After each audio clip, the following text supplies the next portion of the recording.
Hey, howdy and hello, folks. Welcome back into T1A. This is Tank Teaches. We're going through and learning about fantasy football, starting at the very basics, working our way up. This is part two, working through rosters. Let's get to it.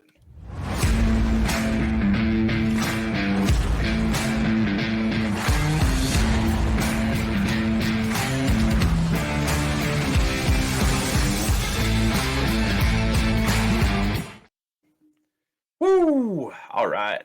So, today, covering rosters and filling your roster.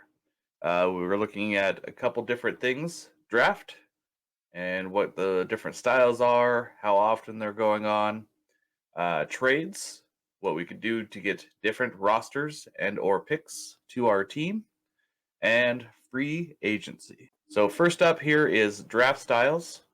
These are the most common that I've seen out there: snake draft, linear, third round reversal, auction, distribution, and automated. So going into some verbiage here, we got the linear drafts. So they are the same pick in every round. We're gonna just do 12-team league, for example. You picked fourth in the draft. In the first round, you're gonna pick the 104. At the second round, you're gonna pick at the 204. And it's just gonna go that way. You're gonna keep the same position all the way through the draft. Snake drafts. These are going to be reversed every other round. So we're going to stick with that. You had the fourth pick in the draft on the first round. Now you're going to have the eighth pick on the second round. And then that'll continue on. So every odd round, you'll have the fourth pick in the draft and the eighth pick in every even round. Third round reversal. So this is kind of a blend. You're going to do the first two rounds like normal, 1 through 12, 1 through 12, and then it reverses. That 12th player on the third round gets the first pick, so they get to pick again. And then from then on, it's just going reverse order from what it was. Always like to take a little time and ask if you're liking the videos. Throw a like on here for us. You want to see more? Subscribe. Got something to say or want to hear something that I haven't covered yet or get questions about it, maybe I could help clear things up, let me know in the comments so we could reach out and help you out there. Go ahead and click the notifications button. It'll let you know that when we put out new content. Right now we're working out 2 videos a week, going up to 3 here shortly, and making sure to cover everything from stuff like this, where we're covering the basics and introduction stuff, to more advanced theories, drafts, trades, and working on a lot of different projects out there right now. Try to help you get from the middle of your pack into the top tier. So continuing here with draft styles. So auction draft, this is popular, especially in, I would say, dynasty formats with a nomination. And then that player, everybody has chances to bid on it. When everybody stops bidding on those players, whoever has the highest bid will acquire that player. And this will go on until all the rosters are full. A lot of formats, including Sleeper, will have an automatic budgeting in there. So say you started out with $300. Well, you can't go and spend $300 on one player because then you'd have $0 to fill out the rest of your roster. So what it's going to do is automatically adjust your budget so your maximum bid could be for one player, but you're going to still have at least $1 to fill the rest of your slots. So you still have a dollar nomination bid. Distribution drafts. This is where likely a commissioner and possibly a co-commissioner kind of disperse players across teams and then fill the league with managers. Kind of a reverse style, because usually you get your managers and then fill the teams with players. Kind of a different format, and a very different way to approach starting a league. Automated drafts. This one I'd be kind of weary about because it doesn't seem as common.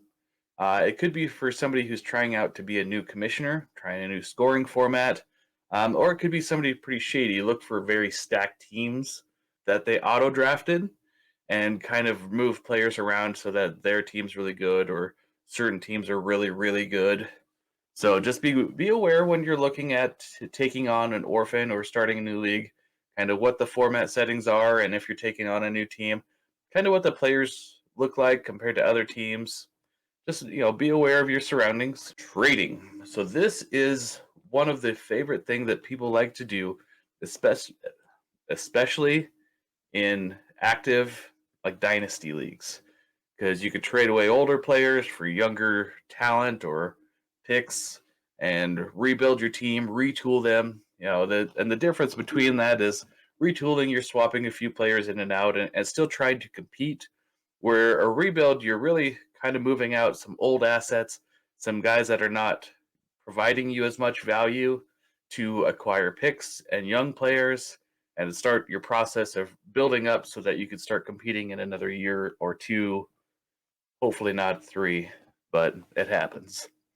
So when you're making picks, you can do a player for a player, a pick for a pick, and sometimes a combination of players and picks and having that all go together. In some leagues, you can trade with more than one manager at a time. This becomes a real slippery slope and kind of a tightrope to make sure that everybody's giving up the same and everybody's kind of getting the same values. So the more managers you add to a trade, the trickier it gets to make sure everybody's getting and giving fairly. Free agency. So a lot of this is going to be in season when you acquire players off the waivers, and that's the free agent area. They're not on a team, they're able to be picked up and put onto a roster. A few leagues have it where you can do a free agency pickup in the off season, but that's a lot of times what you're doing like an annual draft for. Especially in your dynasty leagues, you'll have what's called the rookie draft. It'll be an extra round or two to allot for some of those players. Keeper leagues, that draft is usually a few more rounds, and then redraft, you're drafting a whole team, and those rookies are usually mixed in there. The two different styles of free agency pickup is FAB and waiver. So FAB is your free agent acquisition budget. So it's an allotment of hypothetical dollars, or one league I'm in, we use real dollars. So if you want to throw $50 on picking up James Robinson his first year, that was a great pickup for that first year. But it's going to cost you part of your budget to acquire him off the waivers and put him on your squad. It's very much like an auction system. The highest bidder gets that player. Another system, the waiver system, is usually the reverse order of standings. What that means is whoever's in first place has the last choice in waivers. So they're going to go through all the list until they get to the 12th team, who's technically first in standings, so that the managers that are in last place have a chance to get some better players to improve their odds and try to balance out the league as much as possible. Filling your roster. Some of the basics for that is when you get to the season start. When the season starts, you need to make sure you have at least one player for every starting position. If your roster is one quarterback, two running backs, three wide receiver, a tight end, and a super flex spot, you need to at least have 1 to 2 quarterbacks, 2 to 3 running backs, 3 to 4 wide receivers, a tight end or two. Otherwise, you won't be able to start. Having nobody in position gives you 0 points.